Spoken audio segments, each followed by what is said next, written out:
Bismillahirrahmanirrahim. Assalamualaikum warahmatullahi wabarakatuh. Perkenalkan, nama saya Trisha Fujianti, MPD, Guru Bahasa Inggris dari SMK Negeri 2 Kuningan. Dalam video Iki kali ini, saya ingin berbagi tips dan berbagi keluh kesah masalah yang dihadapi oleh siswa kita, terutama seputar pelajaran bahasa Inggris.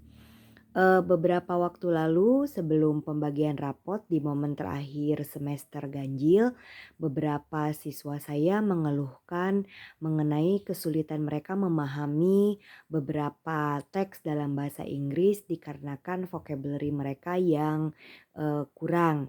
Dalam hal ini setiap kali dalam pembelajaran mereka itu biasanya mendapatkan informasi vocabulary atau translation itu melalui kamus online maupun kamus offline dalam bentuk buku. Nah, sempat saya berbicara dengan siswa tersebut dan sedikit berbagi ilmu mengenai bagaimana caranya agar vocabulary-nya lebih banyak dan menambah pengetahuan mereka tidak hanya bergantung kepada kamus online maupun kamus offline.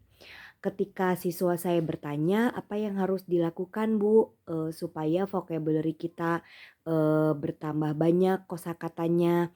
Yang pertama adalah, tentu saja saya menyarankan mereka untuk banyak membaca. Setiap hari Jumat di sekolah kami itu di SMK Negeri 2 Kuningan selalu dilakukan kegiatan literasi di awal jam pelajaran selama 45 menit dari jam 7 hingga jam 7.45. Dan di sana saya menyarankan karena sekolah membebaskan anak-anak membawa jenis bacaan masing-masing, saya menyarankan kenapa kamu tidak menggunakan atau membaca sumber bacaan yang berbahasa Inggris, baik itu secara online maupun langsung dari buku yang mereka sukai. Dan pada saat itu mereka terinspirasi untuk langsung mencari di perpustakaan, bahkan supaya tidak ribet saya menyarankan sudah sekarang banyak Wattpad berbahasa Inggris yang bisa di-download. Kenapa tidak dicoba dari sana?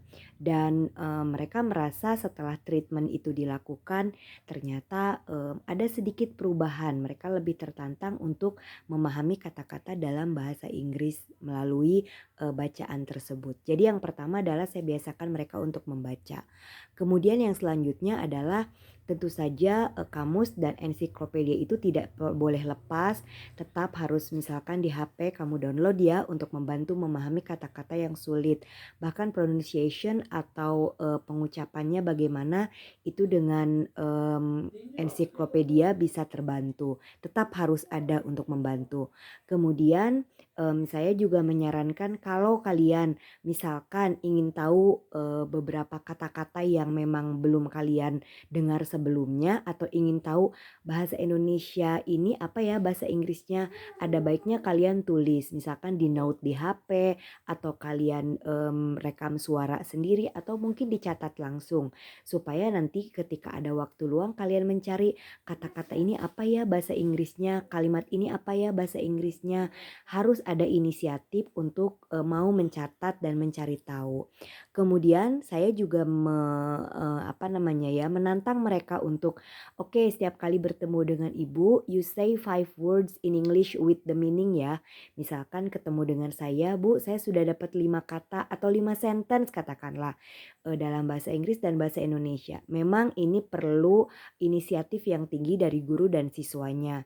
Dan ini adalah hal yang memang sangat idealis untuk dilakukan dan tidak perlu terlalu rutin dilakukan, bisa saja dilakukan sebulan sekali atau misalkan setiap kali pertemuan bahasa Inggris di jeda 3 minggu sekali atau 2 minggu sekali agar mereka tidak terlalu bosan. Dan tentu saja kreativitas guru di sini dalam mengajar juga memang harus dilatih. Kita harus banyak melakukan semacam games, quiz kepada siswa supaya mereka juga tidak jenuh dengan vocabulary tapi mereka juga mengenali. Bahkan saya menyarankan perbanyak mendengarkan lagu-lagu berbahasa asing, terutama berbahasa Inggris, supaya kamu terbiasa. Bahkan sering saya putarkan lagu bahasa Inggris ketika mereka ada jeda untuk writing atau menulis, bahkan untuk menjawab pertanyaan, saya putar musik di kelas in English dalam bahasa Inggris, tapi tentu saja dengan volume yang sangat pelan supaya mereka juga terbiasa dengan mendengarkan bahasa Inggris. Dan yang terakhir adalah tentu saja seorang guru harus mau terlibat dengan siswa. Di luar jam pelajaran ada baiknya kita sebagai guru meluangkan waktu bersama siswa sekedar untuk speaking, making a dialogue with the student supaya mereka juga terlatih dan minta mereka untuk berbicara dalam bahasa Inggris. Bila mana tidak bisa, they can mix it with English. Mereka boleh mencampurkan dengan bahasa English dan bahasa Indonesia. Dan kita perbaiki bahasa Inggrisnya supaya mereka nanti lebih paham. Oh, ini bahasa Inggrisnya. Oh, ini cara pengucapannya. Nah, memang proses ini akan sangat lama dan membutuhkan waktu, tetapi saya yakin dengan kesabaran dari guru, kemudian dari keinginan atau motivasi dari siswa untuk mau belajar, saya yakin ini akan berjalan dengan baik. Sedikit itulah tips dari saya mengenai how to build the knowledge of vocabulary for students, bagaimana cara meningkatkan kosakata untuk siswa. Semoga bermanfaat untuk semua para guru bahasa Inggris SMK dan saya akhiri dengan wassalamualaikum warahmatullahi wabarakatuh.